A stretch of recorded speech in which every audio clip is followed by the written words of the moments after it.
ഞാനിന്ന് നേരത്തെ പറഞ്ഞില്ലേ ഒരു പർച്ചേസ് സ്കാനറിന്റെ കാര്യം. അപ്പൊ അതിന്റെ ഒരു ഡെമോ കാണിക്കാൻ വേണ്ടിയാണ്.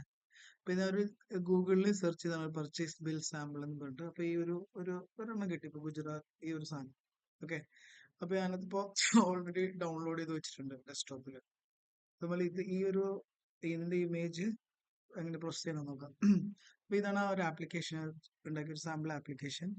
ഇതിൽ നമ്മൾ ഇത് ക്ലിക്ക് ചെയ്തിട്ട് അപ്ലോഡ് എന്ന് പറഞ്ഞിട്ട് അവിടെ പോയിട്ട് ആ പർച്ചേസ് എന്ന് പറഞ്ഞിട്ട് നമ്മളിപ്പോൾ ഡൗൺലോഡ് ചെയ്ത എൻ്റെ ഒരു ഇമേജ് ഞാൻ എടുത്ത് വെച്ചിട്ടുണ്ട്. ഓക്കെ, അതിവിടെ കൊടുക്കുക. അപ്പൊ അത് ഓട്ടോമാറ്റിക്കലി സ്കാൻ ചെയ്തിട്ട് അതിനകത്തുള്ള ഡാറ്റ അത് റിട്രീവ് ചെയ്യും. ഓക്കെ, ഇപ്പൊ അതെല്ലാ ഡാറ്റ അത് എക്സ്ട്രാക്ട് ചെയ്തു. അപ്പൊ ഞാൻ ആ ഇമേജും കൂടെ എടുത്ത് വയ്ക്കാം. പാരലി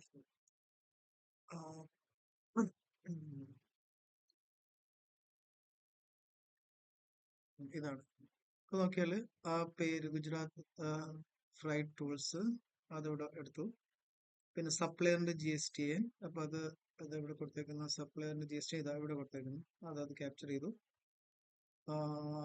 പിന്നെ കസ്റ്റമറിന്റെ GSTN അത് ക്യാപ്ചർ ചെയ്തു. ഇതാണ് കസ്റ്റമറിന്റെ GSTN. ഓക്കെ, പിന്നെ പോലെ സപ്ലയറിന്റെ അഡ്രസ് നമ്മുടെ ഈ ഇമെയിലുള്ള സപ്ലയറിന്റെ അഡ്രസ് എടുത്തു.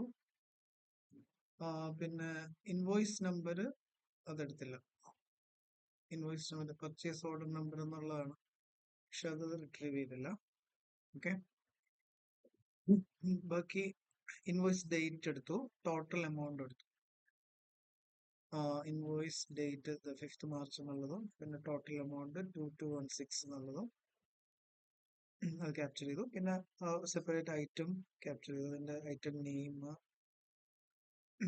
ഇപ്പോൾ ഐറ്റം നെയിം ഓട്ടോമാറ്റിക് സോ, പിന്നെ ഡ്രിൽ ബ്ലേഡ്, അതിന്റെ HSN, ക്വാണ്ടിറ്റി, റേറ്റ്, എമൗണ്ട് അതൊക്കെ അത് ക്യാപ്ചർ ചെയ്തു. HSN, quantity, rate, amount. ഇനിയിപ്പോ ഇതിൽ തന്നെ നമുക്ക് വേണമെങ്കിൽ അപ്ഡേറ്റ് ചെയ്യാനുള്ള ഒരു ഓപ്ഷൻ കൂടെ കൊടുത്തിട്ടുണ്ട് ഇവിടെ. അപ്പൊ ഇതെല്ലാം ഒരു ചെറിയ ക്വാണ്ടിറ്റി ടു ആക്കണം, അങ്ങനെ അല്ലെങ്കിൽ എമൗണ്ട് മാറ്റണം, HSN കോഡ് ചേഞ്ച് ചെയ്യണം, അങ്ങനത്തെ കാര്യങ്ങളൊക്കെ ചെയ്യാം. വേണമെങ്കിൽ നമുക്ക് ഒരു ഡിലീറ്റ് ചെയ്യണമെങ്കിൽ അത് ചെയ്യാം. ഇനി പുതിയ ആഡ് ചെയ്യണമെങ്കിൽ അത് ചെയ്യാം. ഓക്കെ, അത് മോണിറ്റർ ചെയ്യുന്ന ആള് വേണമെങ്കിൽ ചെയ്യാവുന്നതേ ഉള്ളൂ നമുക്ക്.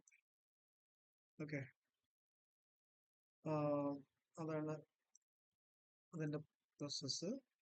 ഇപ്പോൾ ഇതിനിപ്പോ റാൻഡം നമ്പർ അടിക്കണം. എന്നിട്ട് വേറെ ഓപ്ഷൻ കൂടെ കൊടുത്തിട്ടുണ്ട്. ഇപ്പൊ നമ്മളൊരു എക്സ്പോർട്ട് എക്സൽ, ഈ എക്സ്പോർട്ട് എക്സൽ ഇപ്പൊ സാമ്പിൾ ആയിട്ട് കൊടുത്താണ്. ഇപ്പൊ ഇതിന് പകരം നമുക്ക് വേറെ ഏതെങ്കിലും ആപ്ലിക്കേഷൻ ഇന്റഗ്രേറ്റ് ചെയ്യണമെങ്കിൽ അങ്ങനെ ചെയ്യാം. ഈ ഡാറ്റ നമുക്ക് ഒരു APIയിലേക്ക് കോൾ ചെയ്തിട്ട് അങ്ങനെ വേണമെങ്കിൽ ചെയ്യാം.